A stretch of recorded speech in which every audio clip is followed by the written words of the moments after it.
On one particular Shavuos night, there was an incredible electricity that ran through the Belz Beis Medrash in Tel Aviv. It wasn't as if somebody needed to stand at the beginning of the night to encourage everybody to learn more strongly than they ever had, but rather there was an understood fire, traveling, being passed from Chavrusa to Chavrusa, as each Talmud felt as if he was standing at Har Sinai, learning Torah from HaKadosh Baruch Hu himself. And that fire didn't stop at the learning, but spread to the davening as well. Whereas sometimes Shachris on Shavuos morning is really a run-through, here each student felt as if he was in conversation with the creator of the world, and his heart bursting forth, yearning to be as connected to him as possible. After such a wonderful experience, the Rebbe got up at the bima and clapped and said that we know the Gemara Psachim and Beitza instruct us on how to celebrate Yomim Tovim. Rebbe Eliezer says, you choose. Do we want our Simchas Yom Tov, do we want our celebration to surround Ruchni Kulo Lashem? Or should we utilize more mundane matters, eating and drinking, family and friends, to have Simchas Yom Tov? Rabbi Yeshua says, don't choose, but rather split. Chetzi Lachem v'Chetzi Lashem, do both. Rabbi Elazar pipes up and says that on Shavuos, everybody agrees, de be'inan nami lachem, you need elements of lachem on Shavuos. The Rebbe said, I want you to know that after watching their learning and davening tonight, everybody here was already mekayim what Rebbe Elazar asked, de be'inan nami lachem, that you also need lachem. What did the Rebbe mean that by davening and learning we fulfilled lachem? Doesn't lachem usually mean eating and drinking and physical matters? The Gemara in the Dharma Daf Chesam and Beis Reish Lakish says, Ein Gehenim la'olam haba. There is no Gehenim in Olam haba. Rather, HaKadosh Baruch Hu is going to remove the sun from its cover. Tzadikim misrapin bo. Tzadikim will be healed by it, will enjoy it. And Rishayim nidonin bo, while Rishayim will be left judged by that same light. Reish Lakish says there is no dimension of space in Olam haba. There's not one place that's called Paradise, Gan Eden, and a separate place of punishment called Gehenna. There's only going to be one experience, and that is HaKadosh Baruch Hu, B'chvodo Uva'atzmo, in full Kedusha. Tzaddikim who spent their lives in this world acquiring the taste of Kedusha, pursuing Ruchnias, trying to understand what Kedusha, what holiness is all about. So when they get to the Olam HaEmes, so they'll be able to be misrapin by the light of HaKadosh Baruch Hu's holiness. However, Rishayim, who are pursuing food and drink and satisfying physical pleasure, so their Olam HaEmes is going to reflect what they did in their Olam Hazeh. But when they get to the Olam HaEmes and they realize there is nothing to eat and drink and there are no physical pleasures to pursue, so they'll be left reflecting on what their life meant and what they spent their time in Olam Hazeh doing. It's kind of like wine being an acquired taste. For the novice, they taste a really intricate, expensive wine, and they might find it bitter, sour, maybe even repulsive.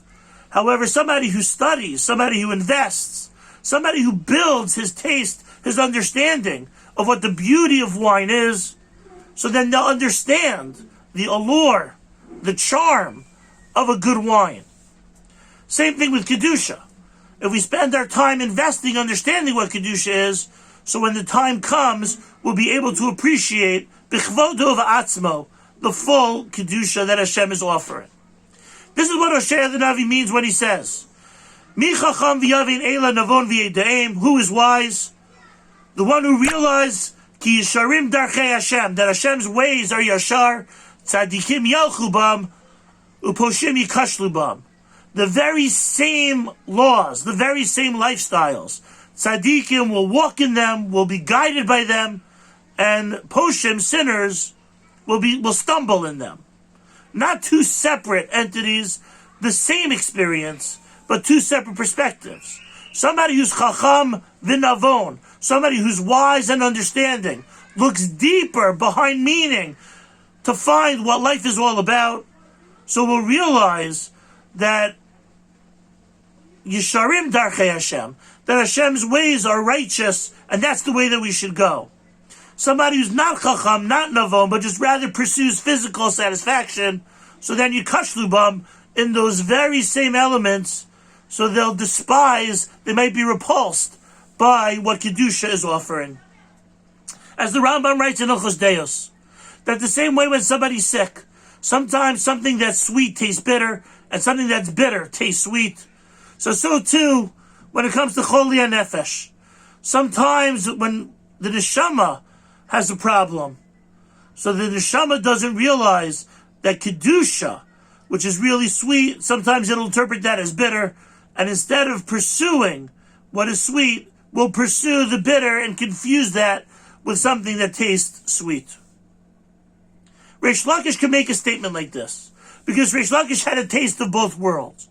And Reish Lakish could attest that he knows that the latter part of his life, when he was inspired by Rabbi Yochanan and Chelach Lo Reisa, so then that preparation that he was doing in order to be Mekabel Ziv Shechina, so that makes it so much more worthwhile than the confusion that he had when he was pursuing his physical pleasures when he was a bandit.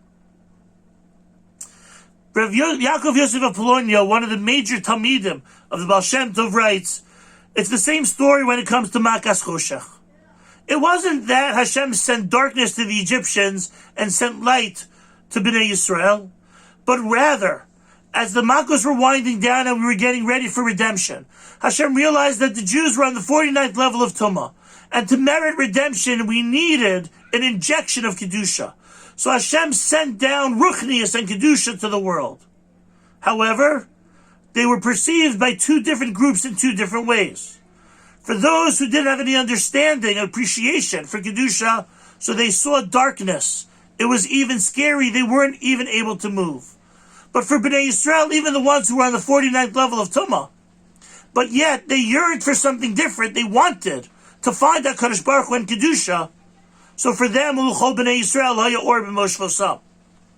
I wonder if this is also the pshat and why so many Jews died during Makas Choshech. It wasn't that we needed to cover up the fact that Jews were dying, but rather just the reality. Jews that didn't want to leave Mitzrayim, Jews that were satisfied with their 49th level of Tumah, they weren't interested in investigating and finding out what Kedusha was. So Choshech, the Choshech killed them. The Kedusha was repulsive to them. And they didn't make it out of the Makkah. And this perhaps is what the Rebbe meant when he said that on Shavuos night, the Be'ina Nami Lachem, we were Mekayim Lachem with Talmud Torah and with davening. And the Gemara writes, the reason why we need Lachem on Shavuos is specifically because Yom Shenitna Bo Torah. What does that mean? That we have to understand the Yom Shenitna Bo Torah was the greatest Lachem that we could possibly have. Because this is the purpose of our life, is to invest, to acquaint ourselves, to turn ourselves into vessels of Kedusha. So that the more that we do that in the Olam Hazeh, so we'll be able to appreciate that Kedusha, that light, in the Olam Haba. If we have a Harevna, if we understand the sweetness of Torah, if we try to figure out why Torah is so amazing and so beautiful, if we acquire a taste of Kedusha in this world, so when we get to the Olam HaEmes, Tzadikim Misrapim Bo, Tzadikim Yalchuvam, Ulchol B'nei Yisrael Haya Or B'Moshe Vosam, so we'll have that light. Yiratzom of Nevinish Rashamayim, HaKadosh Baruch Hu should help us to open up our eyes to realize the purpose of life, to give us the strength to invest in the sweetness of Torah, so that when we turn ourselves into connoisseurs on the greatness and beauty of Kedusha, so we'll set ourselves up to be sitting around Nenemi Ziv Ashchina, enjoying HaKadosh Baruch Hu's Kedusha in the Olam HaEmes.